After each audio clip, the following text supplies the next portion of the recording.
Chapter 24. The Light. In the name of God, the kind, the caring. We revealed the chapter, and we made it mandatory. And we revealed clear verses in it, so that you may take notice. Fornicators, male and female, whip each of them 100 lashes. And don't let sympathy for them keep you from God's law, if you believe in God and the last day. And let a group of believers witness their punishment. A male fornicator marries only a female fornicator or an idolatress. A female fornicator marries only a male fornicator or an idolater. This is prohibited for believers. Those who accuse pure women but don't produce 4 witnesses, whip them 80 lashes. And never accept testimony from them. These are the immoral. Except those who later repent and reform. God is forgiving and merciful. He who accuses his wife, but has no other witnesses than himself, let him swear by God 4 times, he's telling the truth. And the 5th time, God's curse be upon him, if he's lying. Punishment shall be averted from her, if she swears by God 4 times, that he's lying. And the 5th time, God's wrath be upon her, if he's telling the truth. If it weren't for God's goodness and mercy towards you. God is the acceptor of repentance, the wise. Those who planned the slander were a handful of you. Don't consider it bad for you. In fact, it's good for you. Each of them bears his share of sin.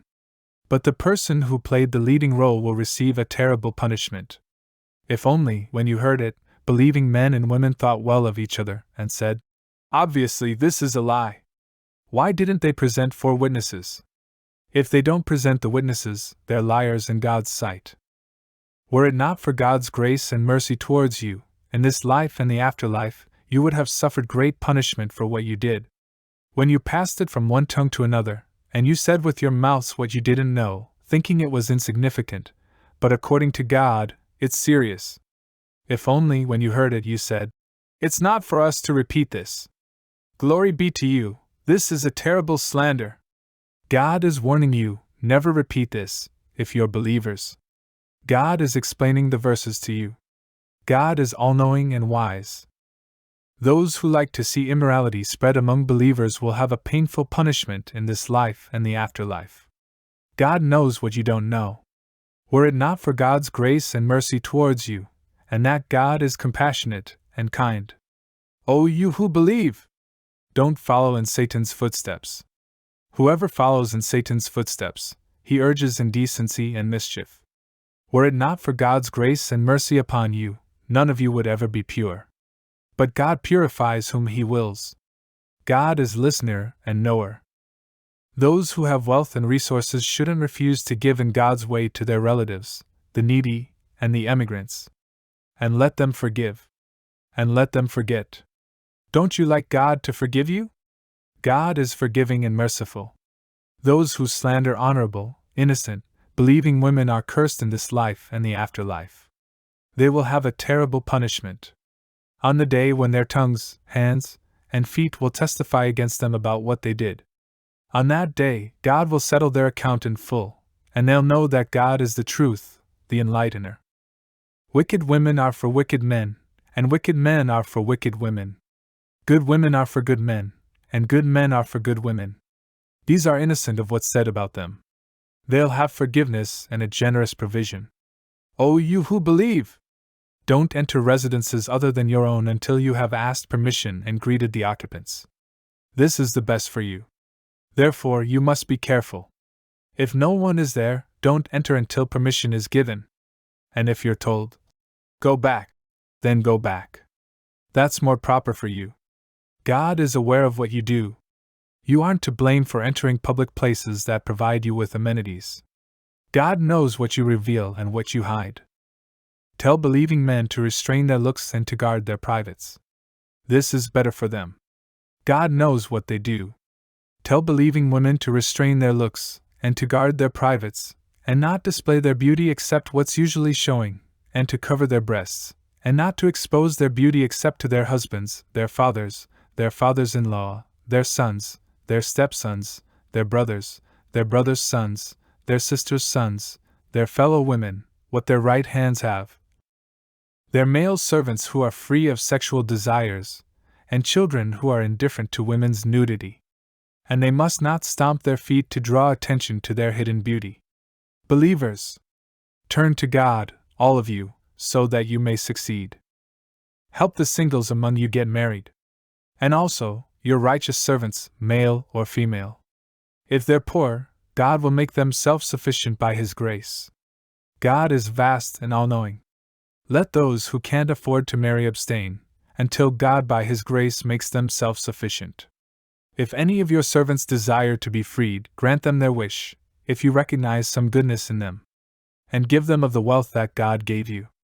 And don't compel your maids into promiscuity in pursuit of material gains, if they wish to remain pure. Whoever compels them, after their compulsion, God is forgiving and merciful. We sent you enlightening verses, examples of those who passed on before you, and advice for the righteous. God is the light of heavens and earth. The example of His light is a niche in which there's a lamp.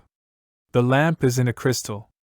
The crystal is like a bright star, fueled by a blessed tree, an olive tree, either eastern nor western.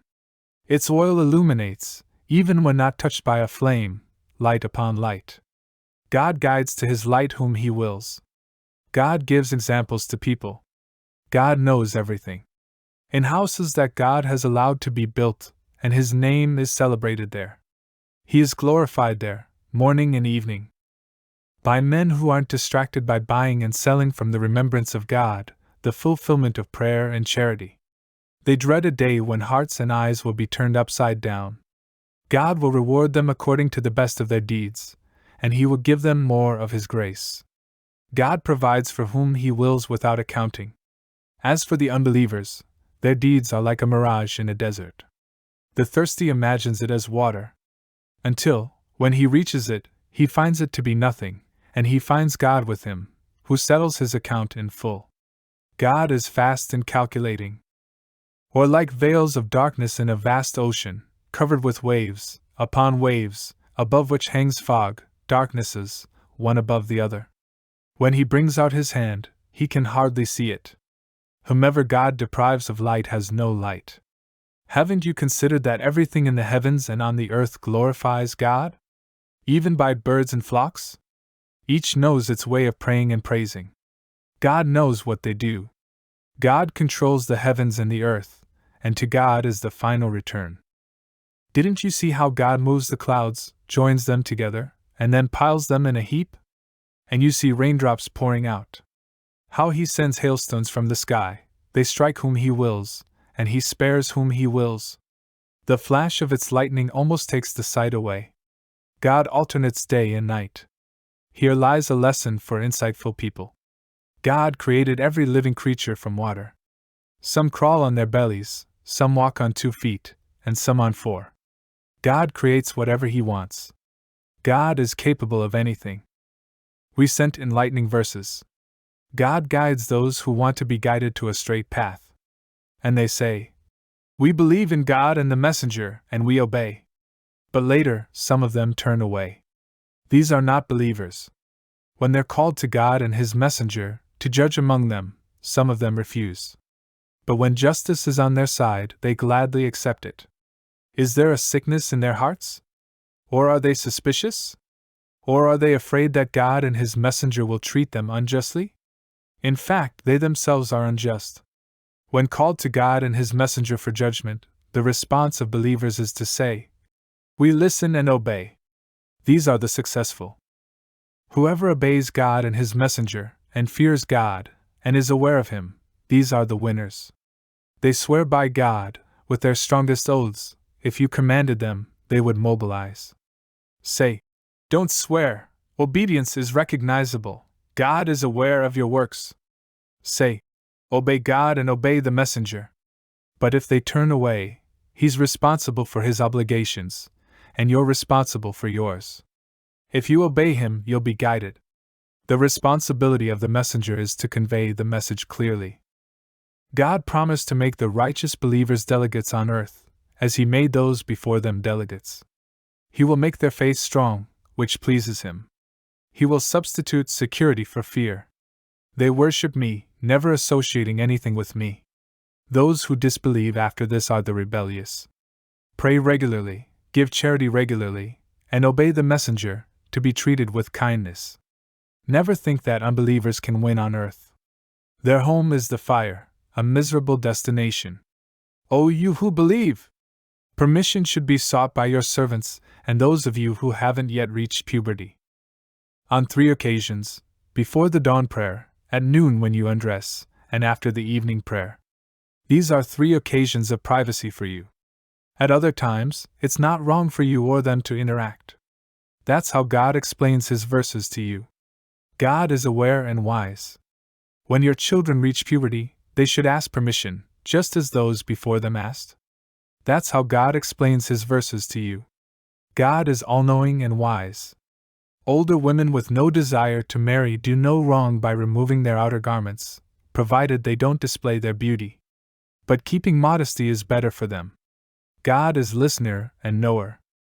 There is no blame on the blind, or the disabled, or the sick, or yourselves for eating in your homes, or your father's homes, or your mother's homes, or your brother's homes, or your sister's homes, or in your paternal uncle's homes, or your paternal aunt's homes, or in your maternal uncle's homes, or your maternal aunt's homes, or in the homes of which you have keys, or in the homes of friends. You don't harm by eating together or separately. When you enter a house, greet each other with a sincere blessing from God. That's how God makes His verses clear to you, so that you may understand. Believers firmly believe in God and His messenger, and when they're with Him on a matter of common interest, they don't leave without asking His permission. Those who ask your permission are true believers in God and His messenger. If they ask your permission to attend to some of their private affairs, allow whom you want, and ask God's forgiveness for them. God is forgiving and merciful. Don't address the messenger in the same way as you address one another. God knows those of you who slip away using flimsy excuses. Those who oppose His commands must beware, lest they be tried or afflicted with a painful punishment. Don't all things in the heavens and on earth belong to God? He knows where you stand. The day they return to Him, He will inform them of what they did. God has full knowledge of all things.